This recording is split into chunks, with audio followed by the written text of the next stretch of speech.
All right, y'all. So I was reading this article on this website called Medium, and it spoke about the wealthy and how they are um, preparing to, at the end of the day, like preparing for the ultimate, like the end of the world, and what they're going to do if they're going to move to another planet, or you know make these barricades and these safe houses or what have you. But I thought it was very interesting, so I just want to read a portion of the article and then get your opinion, Ms. Angel Fondrini.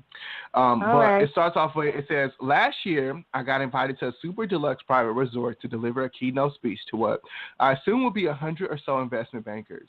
It was by far the largest fee I had ever been offered for a talk, about half my annual professor's salary, all to deliver some insight on the subject of the future of technology. I've never liked talking about the future. The Q&A sessions always end up more like parlor games where I'm asked to opine on the latest technology buzzwords as if they were, excuse me, as if they were ticker symbols for potential investments: blockchain, 3D printing, crisp PR. The audiences are rarely interested in learning about these technologies or their potential impacts beyond the binary choice of whether or not to invest in them. But money talks, so I took the gig. After I arrived, I was ushered into what I thought was the green room, but instead of being wired with a microphone or taken to a stage, I just sat there at a plain round table as my audience was brought to me. Five super wealthy guys, yes, all men from the upper echelon of the hedge fund world. After a bit of small talk, I realized they had no interest in the information I had prepared about the future of technology. They had come with questions of their own. They started out innocuously enough. Ethereum or Bitcoin, is quantum computing a real thing? Slowly but surely, however, they edge into their real topics of concern. Which region will be less impacted by the coming climate crisis, New Zealand or Alaska? Is Google really building Ray Kurzweil a home for his brain? And will his consciousness live through the transition, or will it die and be reborn as a whole new one? Finally, the CEO of a brokerage house explained that he had nearly completed building his own um, underground bunker system, and asked, how do I maintain authority over my security force after the event? The event that was their euphemism for the environmental collapse, social unrest, nuclear explosion, unstoppable virus, or Mr. Robot hack that takes everything down. This single question occupied us for the rest of the hour. They knew armed guards would be required to protect their compounds from the angry mobs, but how would they pay the guards once money was worthless? Who would stop the guards from um, who would stop the guards from choosing their own leader? The billionaires considered using special combination locks on the food supply that only they knew, or making guards wear disciplinary collars of some kind in return for their survival, or maybe building robots to serve as guards and workers if that technology could be developed in time. That's when it hit me. At least as far as these gentlemen were concerned, this was a talk about the future of technology. Taking their cue from Elon Musk colonizing Mars, Peter Thiel reversing the aging process, or Sam Altman and Ray Kurzweil uploading their minds into supercomputers, they were preparing for a digital future that had a whole lot less to do with making the world a better place than it did with transcending the human condition altogether and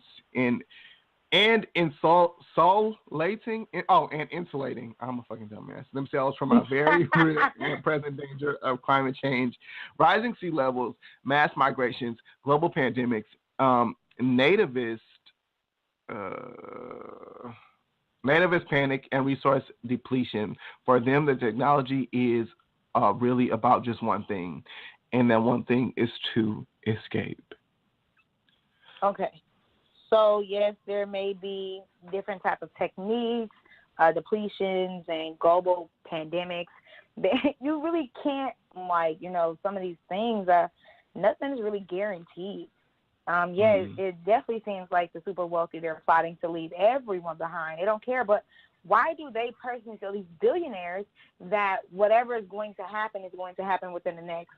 I'm assuming that these people, these men, are, of age 40 and older. What makes them think that they're even going to live, long enough to, have to fight these battles like this, like the world is going to be this big ass crisis is going to end right away? Now, yes, it's a possibility, but I mean, there's been years and years where this haven't happened. Like even the flu pandemic happened in 1918. You know what I'm saying? So it's like from 1918, shit, we in 2018 right now. You know, that was so crazy long ago. You know, it's like it makes no sense that they would think. And then since then, there has been so much technology, and everybody has, you know, figured out different ways to stop things like that from circulating and from happening. And, you know, we've gotten smarter over the years. So I think that it's interesting that this is what they paid this woman so much money to ask when she can't even be 100% sure what's going to happen within the next 50 to 100 years, you know? So, you know, it's interesting. I don't think that, like I said, nothing is guaranteed. If they want to prepare and, you know, spend all this money, then be my guest. But I just don't feel like within the next 50 years that, you know, some type of pandemic or depletion or something like that is going to happen. Obviously, I can be 100% wrong, you know, but I just don't feel like that's going to happen, you know. I hear stories from my granny and things like that, and yes, life was much different from, you know, when she was young, you know, 70, 80 years ago, and how it is now, but there is no real crazy stories that she's told us. The only thing that happened is everything elevated. So, and technology has advanced a lot. But, I mean, hey, that can be our downfall as well. So, what do you think about this topic? For one thing, you never know, because I will say we just talked about, you know, a few episodes ago of Bill Gates coming out and, you know, talking about how to combat chemical warfare, because he feels like we're going to suffer from, you know, that in the next 10 years, which is very recent. That is still going to be, you know, we're all going to be very much alive, hopefully, you know, not on air. In 10 years. In 10 years. So, I mean, you don't really know as far as that. But my thing is, I mean, it is scary, you know, to think, but it's just like, ultimately, what are you going to do?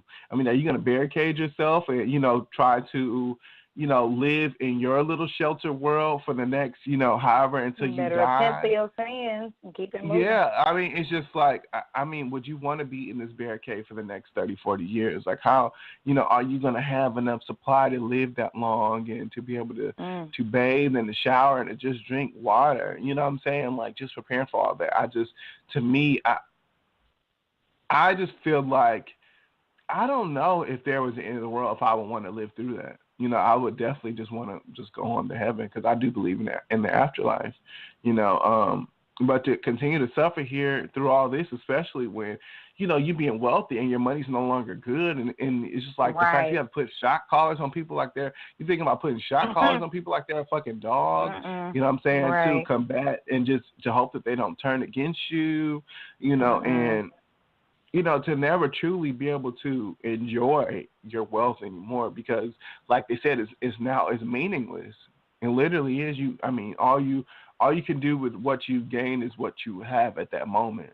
So I don't know. I mean, I can see wanting to prepare for, you know, in the end times, but at the same time, why would you want to live through that? You know? Yeah. I don't know. Well, it's definitely something to, you know, discuss a little bit more. And if you guys have any opinions, or you guys would like to, you know, give us, you know, some type of insight on it, don't forget to send that information to confession2us@gmail.com.